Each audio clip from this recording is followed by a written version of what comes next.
Now, Senator Bernie Sanders hit back against former Vice President Joe Biden's criticisms of Medicare for All. Now, on Sunday, Senator Sanders accused Joe Biden of parroting insurance and pharmaceutical industry talking points after the former vice president basically came up with a bunch of lies about the supposedly high price tag of Medicare for All and suggested that the transition to a single-payer system would leave people without coverage. Oh, they're taking your coverage away. They're taking your coverage away. No, they're not. And of course, I'm going to explain why that's a lie. Now, this was during a campaign event in New Hampshire. Biden said he actually revealed his plan, which would be an expansion of the Affordable Care Act and adding a public option. Now, he said that a transition to that system, I should say incremental steps, wouldn't cost $3 trillion and it could be done quickly. Quote, I don't know why we'd get rid of what in fact is working and move to something totally new. And so there are differences. Totally new. Okay, so he says, Medicare for All, single payer, totally new system, and we'd have to scrap everything, and people would lose their coverage in the meantime, and there's no guarantee it would work because it costs $3 trillion. No. Here's the thing. It's not totally new. It's a complete and utter fabrication. No, we have this thing called Medicare. It already works. We already know how to pay for it. In fact, it is actually way more efficient than private insurance. The Sanders plan takes Medicare and gives it to everybody. I mean, that's it. That's the plan. It gives it to everybody, and it expands what Medicare already covers. So it actually does away with the need for supplemental private insurance. Now, you ask anybody that's on Medicare right now if they like it. Chances are they're going to say, well, yeah, it's not perfect, but yes, we love it. And it's a lot better than our for-profit private insurance. So now there's that. Now, as far as the statements on the ACA and how it's working, would you be talking about doing an expansion of the Affordable Care Act if it was working? I mean, you have millions of Americans right now that are both uninsured as well as underinsured. When you have a system like that, that means the system's broken. You have the incredibly high costs of private health insurance. You have, high copays and deductibles, and people that can't even afford to use their current coverage. Big problems, right? Now, look, a public option. I'm not saying a public option is horrible. No, a public option would be a small improvement to the system that we already have. Problem is, we should have had a public option when the ACA passed. That should have came with it, but establishment Democrats dropped it during this debate. Oh, well, no, we need to appeal to Republicans. So what we're going to do is we're going to have this plan that is entirely private insurance market-based. We're just going to give it all to the insurance companies. We're going to use the Willard Mitt Romney Massachusetts plan, and we should get all the conservative votes. And what happened? No conservative votes. No Republicans voted for this piece of legislation. And suddenly the Democratic Party, which was supposed to be progressive, they adopted the Republican plan, leaving the Republicans without anything but garbage. And so, look, while a public option would help some people, it doesn't solve the very basic problems in our healthcare system that are endemic to a for-profit system. Prices will remain high, costing taxpayers even more, because what a public option would do is that you sign up for that public insurance, and it still has to bear the costs of the market.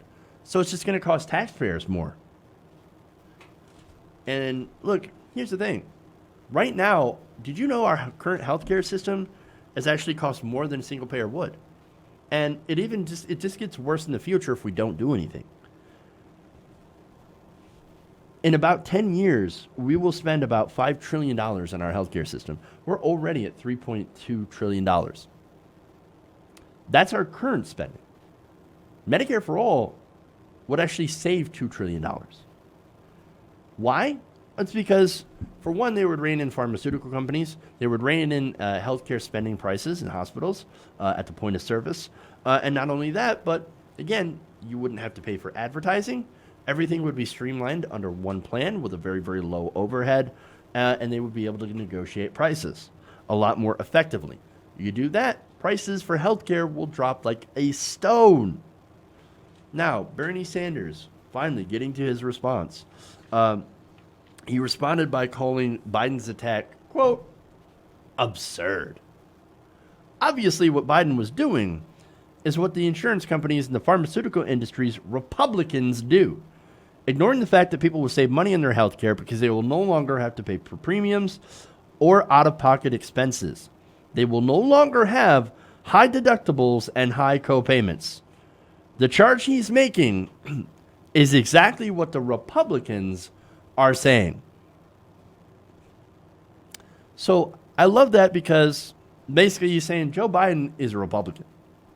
Is he wrong about that? No. Joe Biden is essentially a Republican that is okay with gay people. And that's what really a lot of these so-called moderate centrist Democrats are. They are Republicans. They are fiscally conservative and socially not really progressive, but socially, I guess, liberal. Again, they're okay with gay people and abortion and, you know, all that stuff. But they're not progressive when it comes to social issues. Or, I'm sorry, economic issues, right? And so, and look, Biden himself is not even progressive or liberal on some social issues. For example, he was against busing during the civil rights era. That was the one thing that Kamala Harris just annihilated, massacred him on during the first debate. And not only that, but of course, basically he plagiarized several different plans, including the public option plan, which is basically the same as every other candidate. They all preserve private insurance. And the reason they do that and that he's pushing for this, of course, is because of the donors. Biden, back in April, attended a fundraiser hosted by Independence Blue Cross CEO Dan Hilferty, just hours before launching his bid. So he's already getting paid by these health insurance corporations. He's raising money from bigwig CEOs of insurance, so of course he can't support Medicare for all. Doesn't believe in it. And the thing is that that's not going to play well in this primary. 2/3 of the Democratic primary voters want a single-payer health care plan. So now he's got to resort to lying about it. And we see that lie when he says things like, he doesn't want to start over. How many of you have had someone who lost to cancer or cancer yourself? No time, man. We cannot have a hiatus of 6 months, a year, 2, 3 to get something done. Again, complete and utter fabrication. Sanders' plan would take existing Medicare and expand it over 4 years to cover every single man, woman, and child. There's no gap in the coverage, right? It's a lie. And it's a way to scare people into accepting the status quo, which, by the way, is bad enough. Under the current system, if you have cancer and you don't have money to pay for it, and you don't have insurance, you basically are screwed. You will die. That's not the system that we should preserve. And so Sanders said one more thing here. He said, at a time when Donald Trump and the health insurance industry are lying every day about Medicare for all, I would hope that my fellow Democrats would not resort to misinformation about my legislation, which unfortunately they have been doing since 2016, when Chelsea Clinton came out and said basically the same thing. He also said it is preposterous to argue that as we expand Medicare for all, the people with cancer and other illnesses will not get the care they need. In fact, under Medicare for all, the good news is that we will end the horror of millions of people going into bankruptcy and financial distress simply because they need hospital care for serious conditions. We have a healthcare crisis in this country. Every day Americans die because they cannot afford the health care they desperately need, while the CEOs of insurance and drug companies get rich off their suffering. We cannot continue to tinker around the edges while 80 million Americans lack health insurance or are underinsured with high premiums, copays, and deductibles. That is the absolute truth. And this is why we have to have Medicare for all and why we will accept absolutely no middle ground. Hey guys, hopefully you enjoyed that free video. Now I'm going to have to ask you a favor. Between the demonetization and the YouTube algorithm messing around with view counts, etc., we're having a hard time adjusting to the new YouTube reality, which is where you guys come in. See, we have a Patreon, patreon.com/TYTNation, set up to help us rely on you guys, the viewers, instead of big corporate ads.